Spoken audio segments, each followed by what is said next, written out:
করব নারকেল বাটা দিয়ে আলু আর পটলের তরকারি। এখানে আলু পটল গোটা গোটা করে কেটে নিয়েছি। এবার আলু আর পটল ভালো লাল লাল করে ভেজে নেব। ভাজা হয়ে গেছে। এবারে এই তেলে দিলাম একটু জিরে ফোড়ন আর একটা টমেটো কুচি। টমেটো একটু ভাজা ভাজা করে নেব। এর মধ্যে দেব একটু আদা বাটা। আমি তরকারিটা সম্পূর্ণ নিরামিষ করছি। দিলাম একটু হলুদ গুঁড়ি, জিরে আর ধনের গুঁড়ি,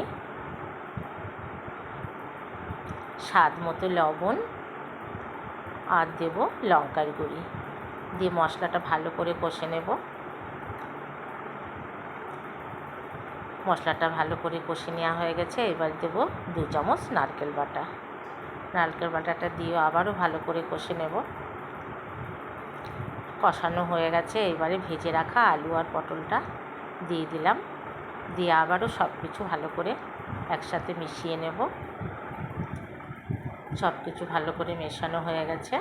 এবারে দেব পরিমাণ মতো জল দিয়ে কিছুক্ষণ রান্না করে নেব। রান্নাটা প্রায় হয়ে এসছে। আলু পটল সিদ্ধ হয়ে গেছে। এবার এর মধ্যে দেব এক টুকরো গুড়, দেব একটু গরম মশলা আর উপর থেকে একটু ঘি ছড়িয়ে দেব। রান্নাটা আমার হয়ে এসছে।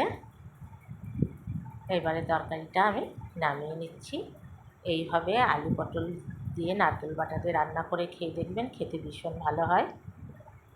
আমার রান্না একদম কমপ্লিট।